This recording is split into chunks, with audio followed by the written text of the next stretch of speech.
بسم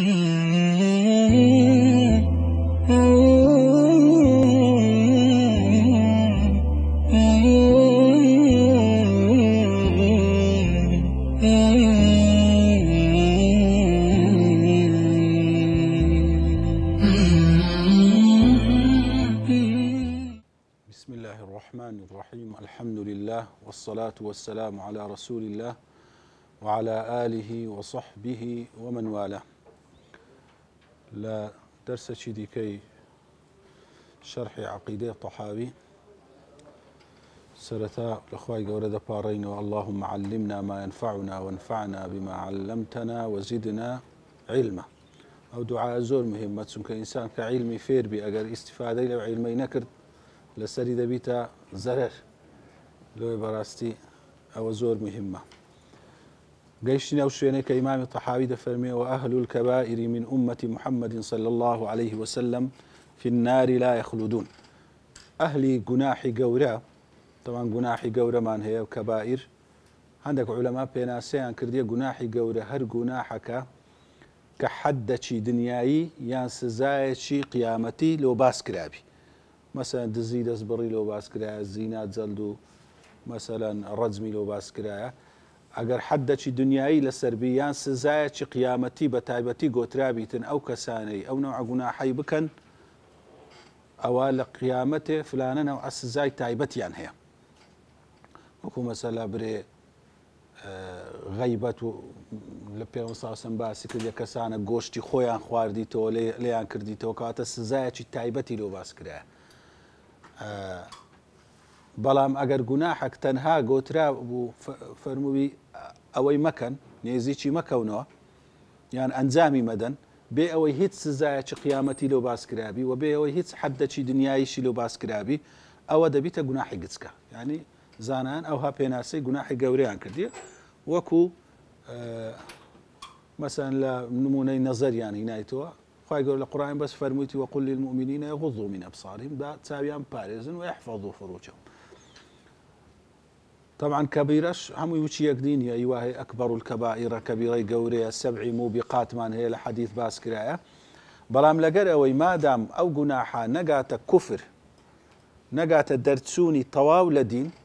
او كبيستر باس ما كفر خارج عن المله او كسانا خالد نابن حتى هميشي نابن لنا اجري جهنمي اجر بمرن لسر او كبيري وهم موحدون ما دام يكتابرزبن لسر وحدانية إيماني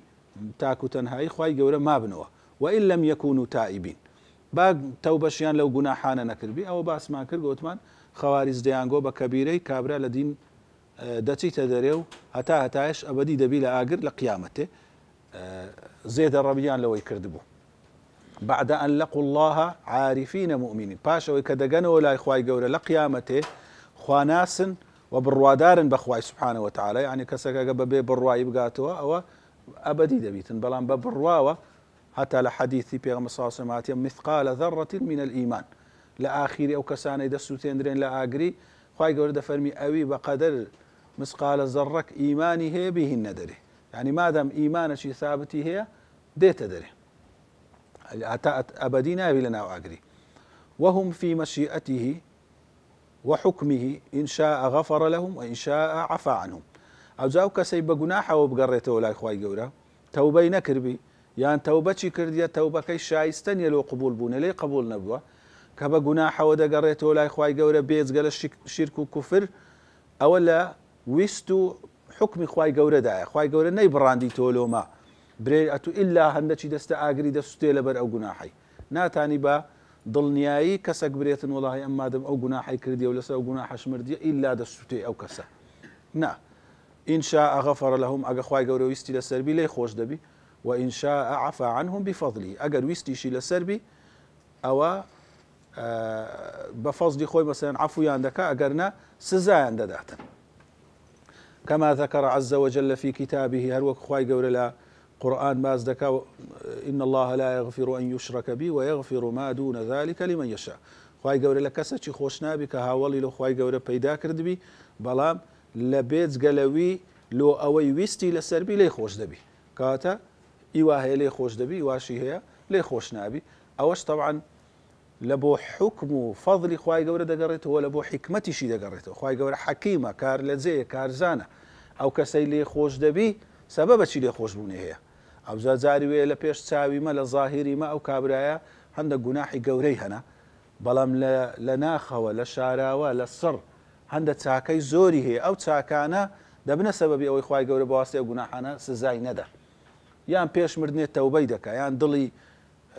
صافو يعني مثلا عبادتي خالصي واي هي كوا او عبادة انا دبنا سببي او جناحي له رجب كانوا مشينا نفري واشي لبيش تايما جناحي زور قورينية بس لا ضل يعني لنهيني جناحي واه قوري هيك كوا شايسته دبيت اللي بوي خواي قوري عذابي بداتن كواتا هموي راسته بفضلوا بع مشيئتي خواي قوريش فضلوا مشيئتي بحكمته وإن شاء عذبهم في النار بعدله اگر ویستی شی لسربی او سزایان ددا لا اگری بعدل هر کسک سزای بدا بهوی او گناحانی که کردیتی عدل داد گریته دا هیچ ظلم چی لو کسیت دانیا ثم يخرجهم منها برحمته او زل پاشان هر کسی خوای گورا چندی بهلی تو چند سالان عندك دفر كدر ملابثين فيها احقابا دري 7000 سال هو هيك دمينيتو بلام هر درديتن دیسانێکە بە ڕەحمەتی خۆی دەریدەینی یعنی هەر کەسێکی کە دەرهات شایستەی زیاترە لەوەی بەس خوای گەورە بە ڕەحمەتی خۆی هەموو عقوبەکەی تەواو ناداتە دەریدەینیت وشفاعة الشافعين يان دەریدەینیتن بەهۆی ڕەحمەتی خۆی محضی ڕەحمەت یان ئەو ڕەحمەتەی بەهۆی کاکارانەوە ئەو شەفاعەتی پێغەمبەر عەلەیهی السەڵات وەسەلام و یان پیا و چاکان و یان منداڵی خۆی ئەو کەسانێک للصنف كان الشفاعة هاتينا حديثي لسراتيا كدت وانش شفاعة بكن وكو الشهيد غير وانش وشفاعة الشافعين من أهل طاعته أو شافعاني كتكاكارن لأهل طاعة خوين سبحانه وتعالى ثم يبعثهم إلى جنته باشان ديان باتنا وبهشته وذلك بأن الله تعالى تولى أهل معرفته ولم يجعلهم في الدارين كأهل نكرته خواي قول سبحانه وتعالى بال بشتو بشتواني أهلي ناسيني خويتي هر كس باوري هبي هر سندر جناح تاواني شلقا أو باوري هبي هر خواي قول بال بشتو وليو سرخر لبويان يعني مثلا لنا قري أقبري والله أو جناحي هبوا أو قيدناك لجهنم يديهن مدري بس ناشي بما بهشتي نا هرسي لجهنم هات دري إلا دش بزيت باشتي يعني أصحاب الأعراف هر وقتی ترازو دادن درێ ئەوانە چاکە و خراپیان و چیەکە خی گەورە لیان ناگەڕە بڕێ ئەم گۆکاکە نەلەوە باش نەرەوە زەهەنەمی ئەو هەڵێرە بن نا عەزاب نا پاداشت نا هەردەیان باتە بەهەشتێ ئەوەش لە ڕەحمەتی خۆی ولم يجعلهم في الدارين كأهل نكرته لا دنيا ولا قيامتي أهل إيماني وشي أوي لي نكرديا كأهل إنكار بيتن كأهل كفرة چونك كفر وكو إمام الرازي جوابي وبسياري داتو دري كسك بريتن باشا وحفتا سال هستا سال كفري دكا لعبة أبدي لنا وآقري دبيتن دري لو أو كسي لبروي إنكاري حقيقتك أو هذا كإنكاري خوي دكا إنكاري همو زرك لوجودي دكا إنكاري همو خانتي لا شيء خوي دكا تنكواتا أو تومتو أو يعني خرابة كاري كديكاتن شايستي أويك هتا يسزاي لسر بدريتن لبروي يعني عذاب بقدر مدي تاواني نية مثلا كابراك بدقشي نفرشي دكو جبري ولا دقشي تو لسزنيبه يعني خو بو دقينية بجيري شوينوارو بروبومي او خرابيه كديكاتن دواي او كابراي كلسر كفريج دمري والله اعلم خواي قوله دزانيتن كاجر او هتا اجبي جيني بو وضعي وهتسن صاري يجبي جينيتن او هر لسر او كفري خوي بردوام دبي لبر هندي خواي قوله خاتمه وليدك كلسر كفر بمي كاتا او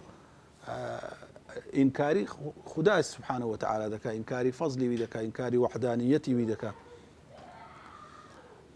الذين خابوا من هدايته أوانيك ودوراينا لويك خويا لا داعي لويك هداية وربقرن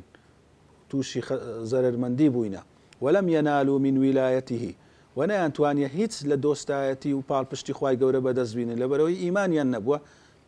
هيتس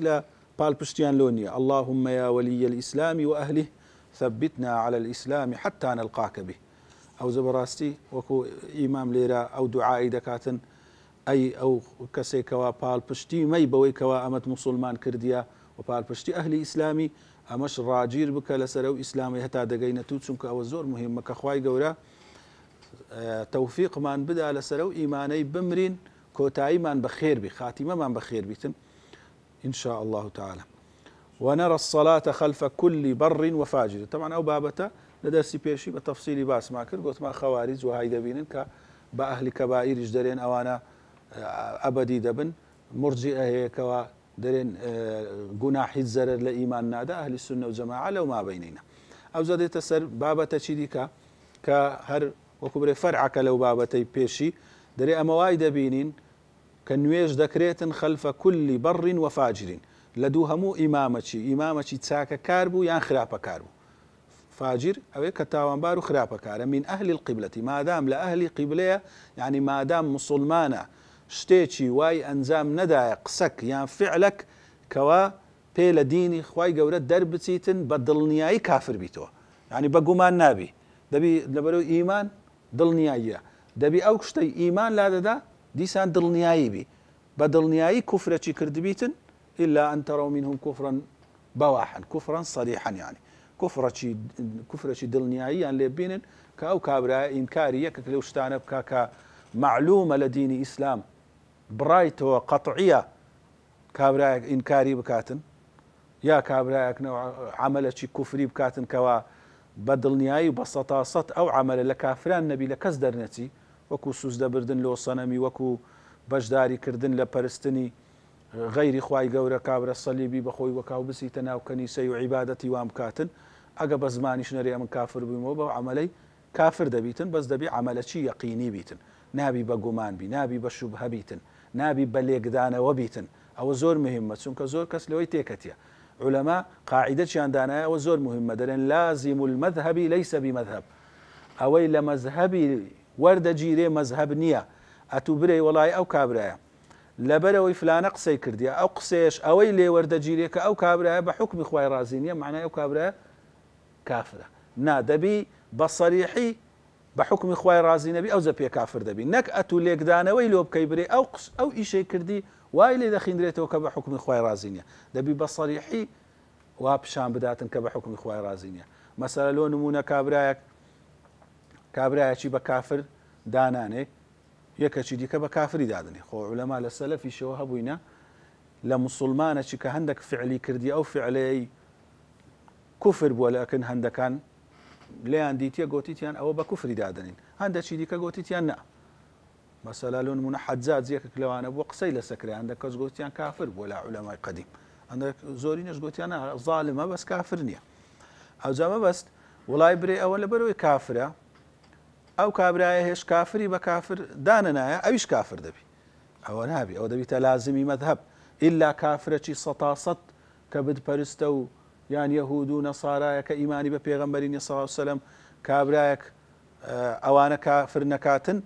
كقرآن برانديتيو أوانا كافرين لبلو أو دكا إنكاري قرآن ذكا أنجني كبي كافر دبي بلان بغيري وي كافر نابي تنزور اجتهادي علماء لسر هندك نوع كسي اختلاف دروز بوآي أو بوقسي أو مسلمان كافر ويان كافر نبوة فلان كس لدين درد سويان لدين درد نتسوا ما بس لتيا أو لازمي مذهب خرشي بي كافر ناكريتن دبي بالصراحة بي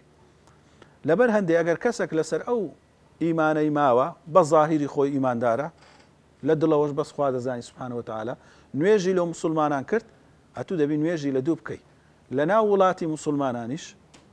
لسرت واجبنية بلكو بدعية برسيار بكي بري أركاكا وكابري عقيدة تواوتان ويجي لدوب كم يانا أصل أوي أهلي إسلاما مسلمانا أو تسوية مزقوتة شوان ويج ذكري ونيجي لدو ذكري أجر بخوت أو كست ناسي كوا بدلنياية وكفرة صريحي أنزام دايا أو أطوا أجر ناقة كفري صريحي أنزام ندايا يان بلي كولينوبي بيوستي بلي كولينوبي توناكا هر كون ويج كردن لسر یەکەچی مەیتەکە دیت مادەم وڵاتی مسلمانان نوێژی لە دووکە پێویست ناکە کەسانەکەی ئەوە زێدە ڕەویە بپرسیارێ کاکە ئەوە مسلمانە و عەقیدەی کوبووە مادەم هیندرایتە مزگەوتێ مسلمانە بەس جاری واژ دەبێتن نەوع نەفەرێکیان هینایتە مزگەوتێ شوشتیتیان هەموو عالم دەیناسیتن ئەوە بە سەریحی گۆتیتی باوڕم بەخوای نییە سوبحانەهو وتەعالە گوت باوڕم بە پێغەمبەری نییە باوڕم بە قورئانی نییە دوایش هینایتیان ئەگەر بە خۆت ناسیت وڵا نابی نوێژی لە دووە نوع کەسێ بکەیت. وعلى من مات منهم يعني نوێژیش بکەی لەسەر ئەو کەسانەی کە لە مسلمانان مردینە. ولا ننزل أحدا منهم جنة ولا نارا، كسيش لمسلمانان نارين أتو أهلي بهشتي أتوش أهلي جهنمي أو لغير خواي قول سبحانه وتعالى. وبيغمبر عليه الصلاة والسلام كا بيغمبر خواي ولا خواي قوله ولي قرتيا أجرنا كس أو حكمي بينادري لو مسلمانان بلام لو كافران دتاني بري مادام أتو كافري لسرو دينيني أم جو أهلي آجرينا أم جو جهنمينا هنجيني كبري والله أدي أجر أوا لآخر عمري مسلمان بونا أتو باعتباري استقصي لقردكي علاقتني أدري أتو مادام استا لو منت إعلان كرديك أتو لسر دينة غير دين إسلامي أتو أهل جهنمي بلام لو مسلماني هرسن قنا أحبابي ناتاني أقصيبكي وناتاني بري كسيش هرسن تاكا كاربي أتو أهلي بهشتي غيري أوي كوا بيغمبران عليه الصلاة والسلام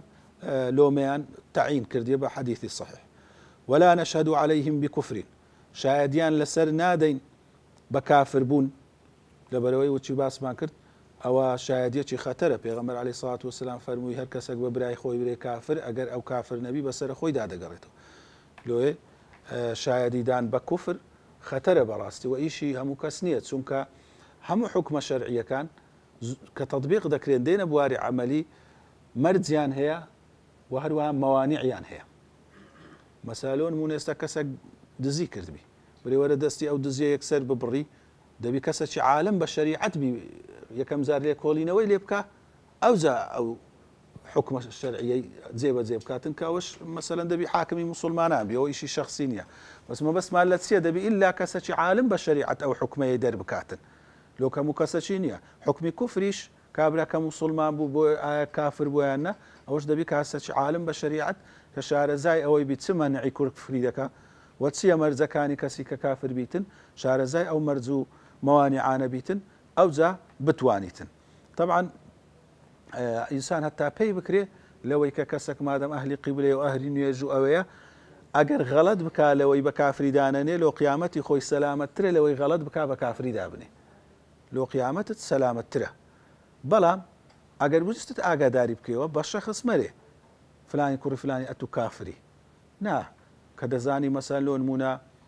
لقر كسانك هردستي ودادني شي خوشويستي لدري لو كسانك هي كوانا لسه برنامج اسلام نينا بالربازي اسلام رازي نينا بيبريكاكا ابي بالربازي اسلام رازي نبي كفرها قاد ليبي يعني بري عملك كفره بس مرئت وكو شخص كافري حتى علماء لباري لعنتي شوان فرمو حديثك كفرمويتي لعنت لو كساني كوا خويان رودكن وخويان دادا بوشن علماء دا فرمون زائز نية يككديت بريئة بشخص لعنتت ليبي بس زائزة آقاداري كي وبري آقات ليبي بيغم صلى الله عليه وسلم لعنتي لو نوعك سيكرديك أو صفتي هبي أو دوشتليك دي زوزا لو لبروي ممكنة أو مانعك هيك أو لعنة له أو شخصي ناتيتا أو كفر له أو شخصي مانعك هيك تو آقات لينيا لو أقرب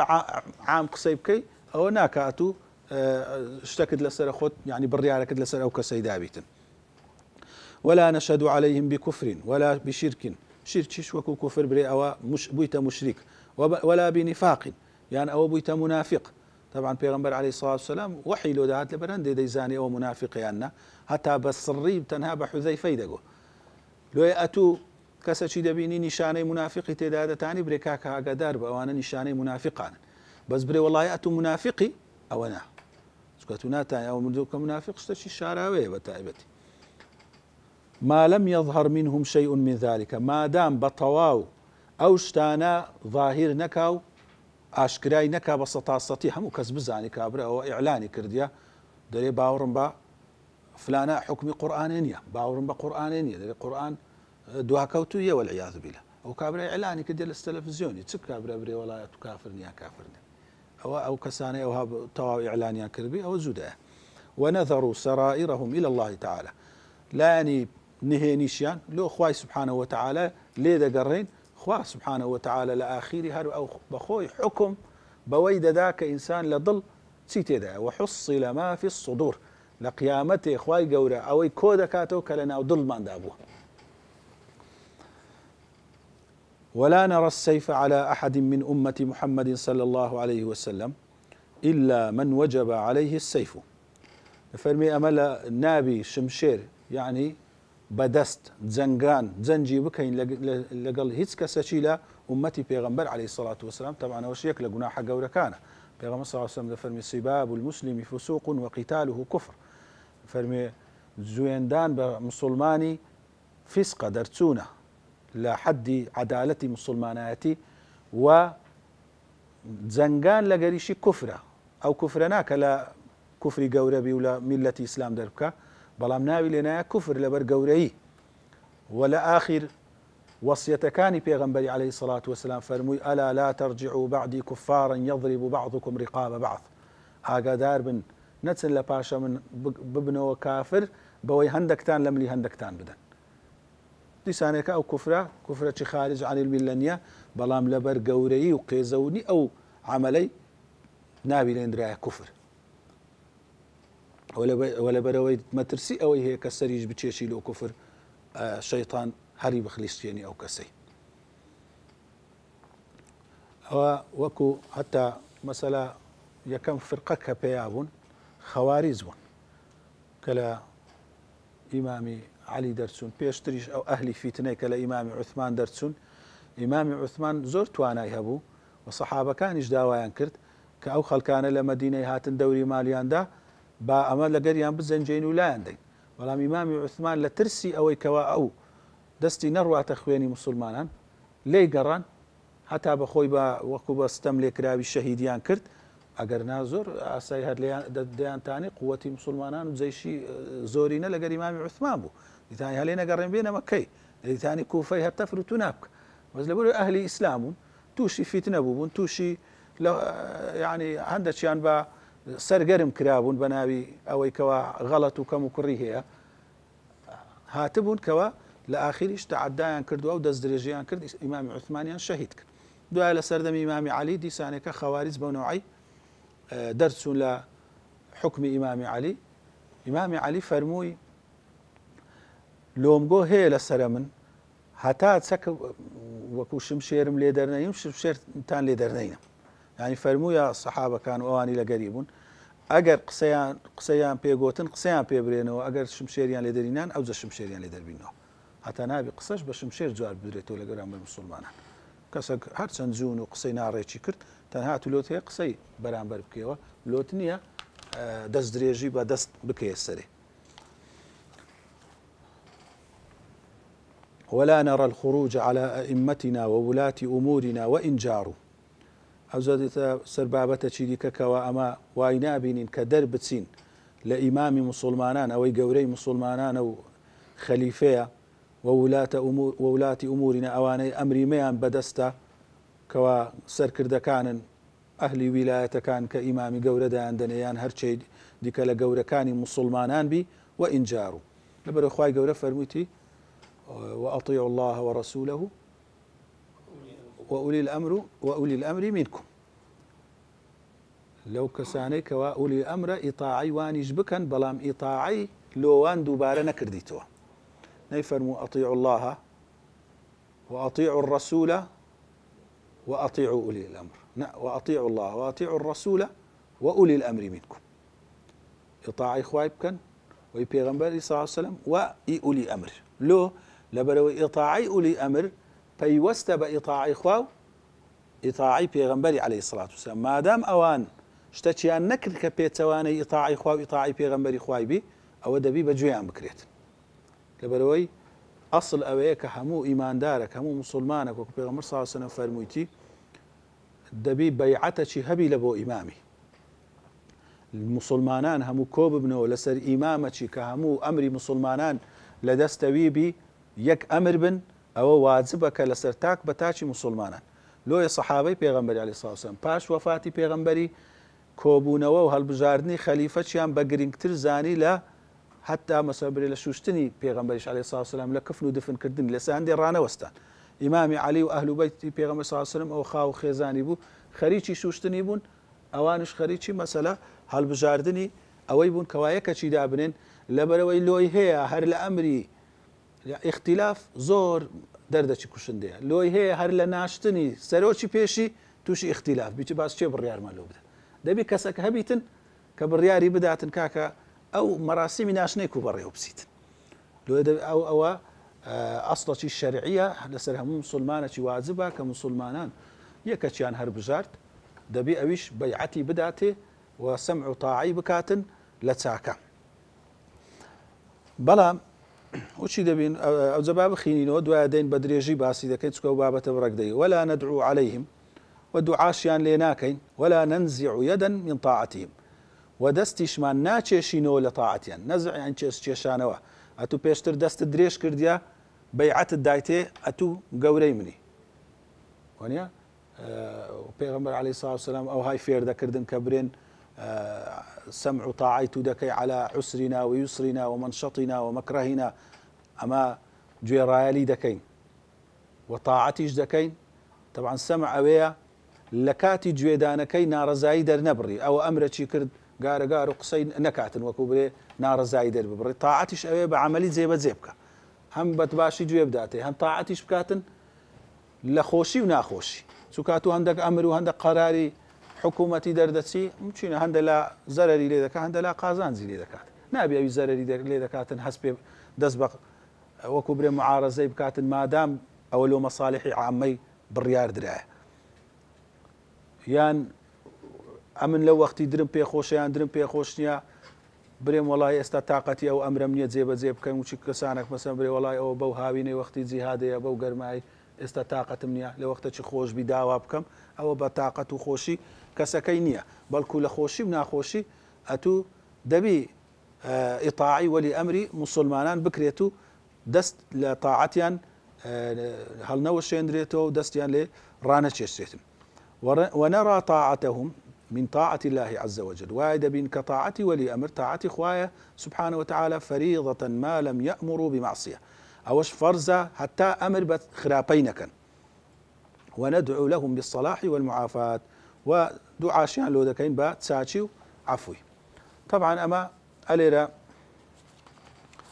لمذهبي سلف كبناوي السلف زور قصة ذكري لباري سر كردو كار بدستي مسلمانان دبي كوبي مذهبي السلف لباري سمع وطاعة لبو كار بدست ولي أمر للصحابة وللتابعين وأنا طبعا زور دا وضعك ديارة يكميان أجر لكاتي هالبجاردن كهليان دبجير دري دبي شيها مرزا مسلمان بي وشيها باشتر وتساكترة بشورة هالبجير دري يعني واجب أو هابتن شيها لهم وان باشتر لسر أو خلقي أهل شورانا هل بجير بلام ئەگەر یەکەچیش خەڵک بەیعەتی دایە مادام مسلمانە و گونجاوە بابرین لەوی چاکتریشەیە تازە مادەم بەیعەتی درایە نابی خەرک بچی بەیعەتی بداتە یەکەچی دیکە لەبەرەوەی پێغەمبەر صلی الله علیه و سلم فەرموویەتی ئەگەر یەکێک مسلمانە بەیعەتیان دایە یەکەچی دیکەش داوای بەیعەتی کرد ئەوی دووەم بکوژن هەرچێ بوو لەبەرەوەی ئەگەر ئەوەی نەکەن ئەوە کۆمەڵی مسلمان دەبیتە دوو پەر هەزارانی دی لە دوو دەکوژرێ ئەوە دەرعەن لە بۆ مەفسەدە لەوەی ئەو مەفسەدەیە نەمینێ وە کابرا هەر نەوێریتن بەخۆی لە پاش ئەوەی کەوا سەرکردەی مسلمانان هەر بژێردرا داوای ئەوەی بکاتن برێ واز لەوی بینن وەرن هەنجی هەر ناوێریتن لەبەرەوەی حکمی کوشتنی لە بۆ دانرایە. بەڵام ئەگەر ئەوە هەر بژێردرا و مسلمانە ئەگەر کوفرەی لێ واقع بوو ئەوە ئیجماعی لەسەرە إلا أن تروا منهم كفرا بواحا کوفرەی صریحی لێ واقع بوو ئەوەی هیچ سەمع و تاعی نامینێتن یعنی ئەمر و فەرمان و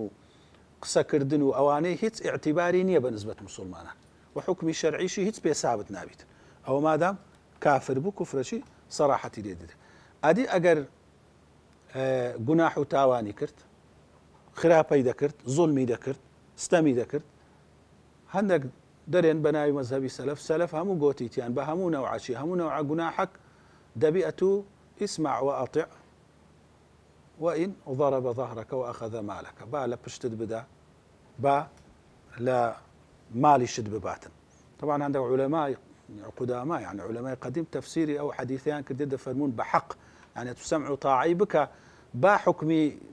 قوري مسلمانا لسروي بك كبري أو ما رأيتونية أو من حكم دا أو ما رأي فلانية با يعني بريتن ولا دبيئتو فلانة حكمت بسر دا بس بيندريتن أتو سمع طاعي هربك نەک مەبەستیەوە بیتن هەر چەندی لێشت بداتن بەڵام لەگەرەوەش ئەو مەذهبی سەلەف کەوا لۆ کەسێکی گوناحبار و خراپە کار بیتن اختلافي تيدا للصحابة لتابعين لتابعي تابعين سيجيلي خير القرون اختلاف يعني لسروي هب ولا برامبر حاكمة ظالم واستمكاري مسلمان تبكن بەشەیان وایان دیتە کەوا لێی دەربچن بە تایبەتی گۆتیتیان ئەگەر ئەو حاکمە ئەو خراپە و تاوانەی گەیشتە دەرەجەکی کە زەرەری لە مسلمانان هەیە زۆربەی دەرێن کە ئەگەر خراپە و تاوان و نەوع گوناحەکی هەبوو مابەینی خۆی و خودای تەئسیری لە کاروباری مسلمانان نەدەکرد ئەوە قەیدی ناکە دەبی لێی بگەڕی ئەگەر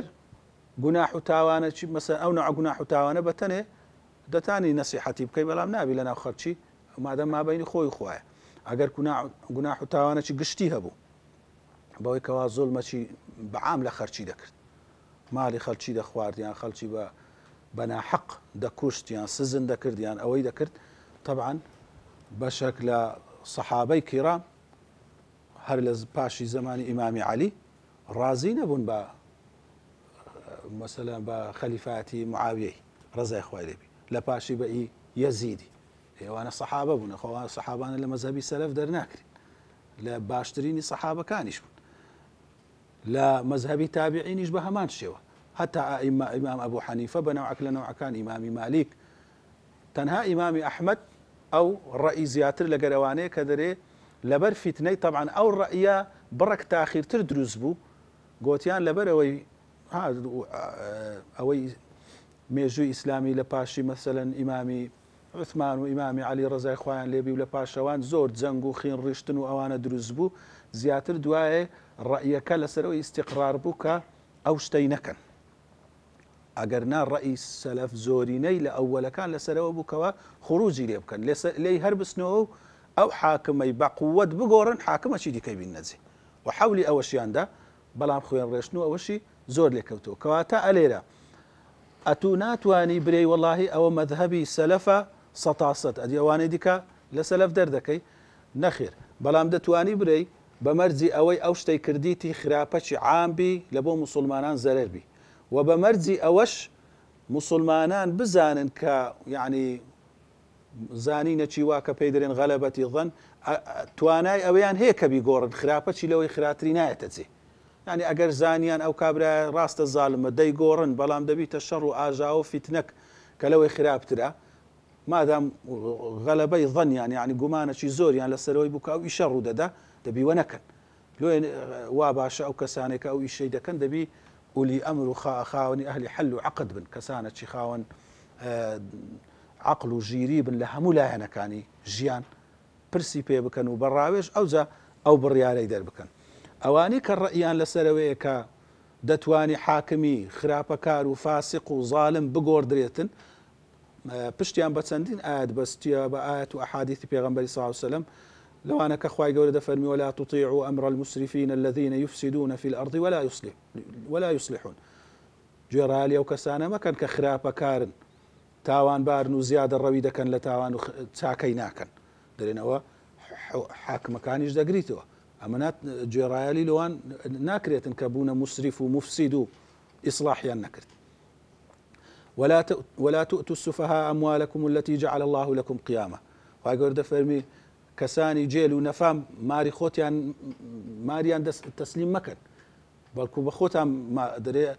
تەسلیمی ئەموالی ئەو هەموو مسلمانەی کو بەدەستی کابرایکی دابدرێ کە نەزانی تەسەڕوفی تێدا بکاتن وچی جێل و نەفامان بە کەیف خۆی بە ماڵی خۆی دابنێ چونکە ئیمامی عومەر دەفەرمی نمونەی من و مگۆ وچی کەسێکیە لە کەشتێکی سەفەری بکەن هەریەکی پارەی خۆی بینی دابنێ برێن ئەتوو مەسرەفمان لۆ بکە ئەو ماری مگۆیە دەدەم مگۆ کەواتە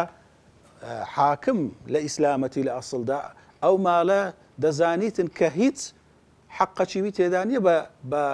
زوڵم لە بۆ خاتری خۆی سەرف بکاتن و هەر حکمەکیش دەداتن نابی بە تەشەهی بدا لۆ شەهوەتی خۆی یعنی لۆ حەز و ئارەزووی خۆی برێ وەڵاهی ئەوەندە پارەی بدەنە فلانی بکەنە ئەوە فلانی بکەنە فلانە وەزیر دەبی ئللا عولەما دەفەرمون هەر حکمەکی دەدا بە جێرەی مەسلحەتی مسلمانان ڕەچاو نەکا گونەحبار دەبی بە ئارەزووی خۆی گونەحبار دەبی ئەگەر دەبی ئللا ڕەچاوی مەسلحەتی مسلمانان بکە لە سەری واجبە یان ئەو ئاەتیان بە بەڵگە هینایتەوە کە خوای گەورە باسی ئالی فیرعون دەکا فاستەخەفە قەومەهو فەئەطاعوه قەومەکەیان ژێردەستە کرد و ئەوانیش گوێڕایەلیان بکواتە دەرێت گوێڕایەلی زاڵمان زەم کرایە لە قورئانێ. یان خوای گەورە دەفەرمی فەحکم بەینەهم بیما ئەنزەل الله ولا تتبع ئەهواءهم شوێن هەوا و ئارەزویان مەکەوە. دەرێنەوە بەڵگەیە لەسەرەوەی نابی شوێن هەوا و ئارەزووی حاکمان بکەوی کە بەدوو هەوا و ئارەزووی کەتن. یان کە باسی شوڕا دەکا و ئەمرهم شوڕا بەینەهم دەرێن بەڵگە لەسەرەوەی ئەمر ئەو ئەمری حکوومەتداریە شوڕایە کەسێک بە زۆری بیتن هەتا هەندێک لە قودەمای سەحابە و تابعین ڕەئیان وا بووە کەسێک کە بە زۆری خۆی بکاتە حاکم دەبی بگۆڕدرێتن ئەگەر توانە هەبیتن. و ئەو حەدیثە ئیمامی ئەبوبەکر دەجێڕێتەوە دەفەرمی ئەی خەڵکی نام بۆ ئەو ئاەتەی بە غەڵەت لێک دەدەنەوە کە خوای گەورە دەفەرمی یا ئەیوهە الناس عليكم أنفسكم لا يضركم من ضل إذا اهتديتم. خوای گەورە دەفەرمی ئەی خەڵچینە ئاگاداری خۆتان بن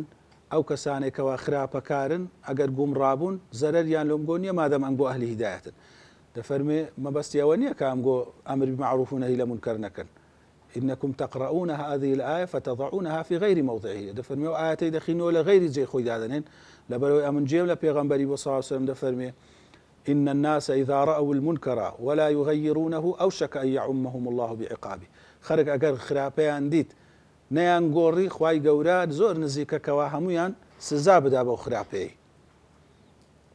واروەها لا ابن مسعود جێردرایەوە کە پێغەمبەر صلی الله عليه وسلم دەفەرمی ما من نبي بعثه الله قبلي إلا كان له من أمته حواريون وأصحاب يأخذون بسنته ويقتدون بأمره ثم إنها تخلف من بعدهم خلوف يقولون ما لا يفعلون ويفعلون ما لا يؤمرون. دەرێ لە پاش ئەو ئەصحاب و حەواریە چاکانە کەسانێک دێن کە قسەچی دەکەن عەمەلی پێ ناکەن عەمەلەچی دەکەن کەوە ئەمریان پێ نەکرایە ئەو نەوع عەمەلەی بکەن یعنی ئیشی خراپ و تاوان دەکەن شتی زیادەش دەکەن فمن جاهدهم بيده فهو مؤمن باسی ئەمیران دەکەن دەرێ ئەوی جیهادیان بەدەست لەگەر بکەوە ئیماندارە ومن جاهدهم بلسانه فهو مؤمن ئەوی بە زبان جیهادیان لەگەر بکەوە ئیماندارە ومن جاهدهم بقلبه فهو مؤمن ئەوی بە قەلب جیهادیان لەگەر بکەوە ئیماندارە دەرەجەی سێم وليس وراء ذلك من الإيمان حبة خردل لا باشي بقدر خردلك إيمان نامني. ابن رجب حنبلي دفرمي وهذا يدل على جهاد الأمراء باليد فرمي ودليل لسر إذا تعني الجهاد لغير أميران بكرية بدست كاتك خرابة وتاوانا كيان زياد لحدبو وكاتك مثلا زاندراكا دتوانر بغوردريتن. ولابن عباس جرد رايته وكذا فإن بيهم صلى الله عليه وسلم فرميتي سيكون أمراء تعرفون وتنكرون فمن نابذهم نجا ومن اعتزلهم سلم ومن خالطهم هلك. فرمي أمير لباشا من دين ده صلاة دار دين هندك شتي تاكيان ليدا بين وهندك شتي خرابشيان ليدا بين أوي وازيان ليبينيتن أو نزاتي دبي يعني أوي كوا بشتيان تيبكاتن أوي هر اعتزال بكاتو خوي بدور بقريليان أو سلامت دبي معناه أوي أمر بمعروف ونهي لمنكر يعني لقربك أو نزاتي دبي أوي هر هيسنكا بس خوي ليان بدور بقريتن أو سلامت دبيتن أوي بقريان بكبي ولقريان تيكربي دفرمي هلك أو بهلاك دسيت. رأي دوم دريت النا حتى كفرشي صريحي سطاستنا كان أو أنا دبي هر سمع طاعيان بكريت أوانش بلقيان لسرتسه نايتوا ده فرميتن كوا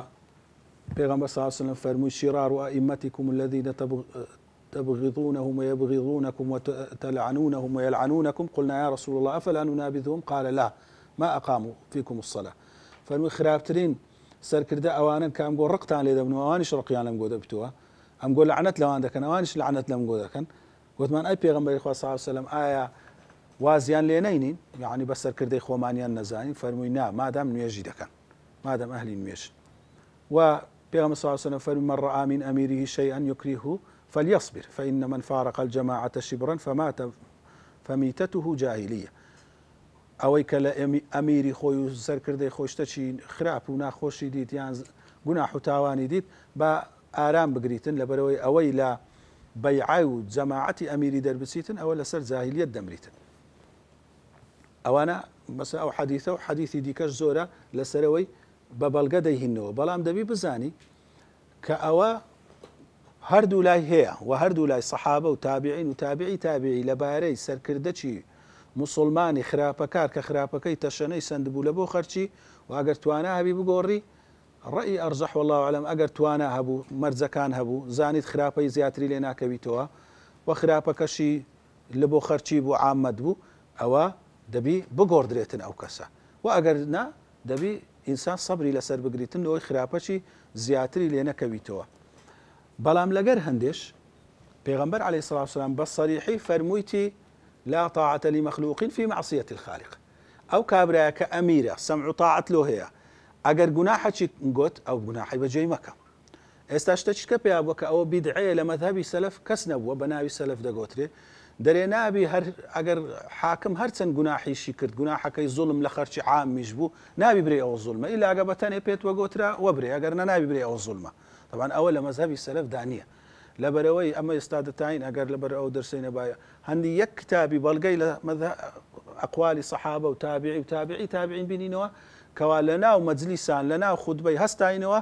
بەرامبەر ئەمیری کە غەڵەتە چیان لێ دێتی ئەوجا و ئەمیرەی ئێستا و ئەمیرەی ئەو زمانی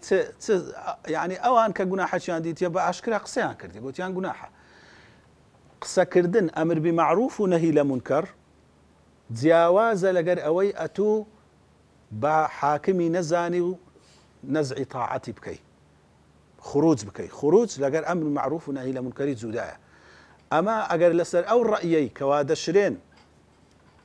مادام مسلمانە هەرچەند خراپەشی هەبی نابی خروج بکەین بەڵام نەیان گوتیە نابی ئەمر بمەعروف و نەهی لە مونکەر بکەی دەرێ کاکەوە هەر حاکمی منە ئەمن نارێم وەڵڵا لێت هەردەستمەوە و خەرکەچی وەگەرە خۆم دەدەم و حاکمەچ کە بەرامبەرەت و دادەنێم بە چەک لێت هەردەستمەوە و بەدەست لێت هەردەستمەوە ئەوە خروجە ئەگەر ئەوەی بکە. بەڵام ناژبی ئەگەر خراپەکاری کرد برێ وەڵڵایی ئەگەرە تو قسەی حەقت کرد ئەوە خروجە زاروێ و زانانە بەس بە ناڕاستە خۆ خراپەچیان ئاماژە پێدایە لە وڵاتی خراپە هەیە دەرێ وەڵاوە خروجی لە وەلی ئەمری کردی ئەوانە خەواریجن. طبعا ئەوە هەمووی وەکو برێ هەڵبەستنە بە ناوی مەذهەبی سەلەف و بە ناوی مەسەلەن ئەوەی کەوا سەحابە و تابعین وەوەی پێغەمبەر عەلەیهی سەڵات وەسەلام ڕوونی کردیتەوە لەو بارەی. وقولی علەمایانیش زۆرە لەسەرەوەی مەسەلەن قاضی عیاض و لە شافعیەکان و لەوانە هەموویان زۆربەیان ڕەئیان لەسەرەوەیە کە ئەگەر فیتنە و خراپەی لێ نەکەتەوە و خراپە و تاوانی کەسەکەش زۆر گەورە بوو دەتانی هەتا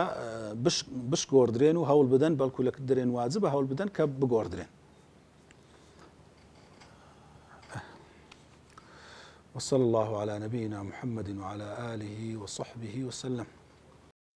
Mm-hmm.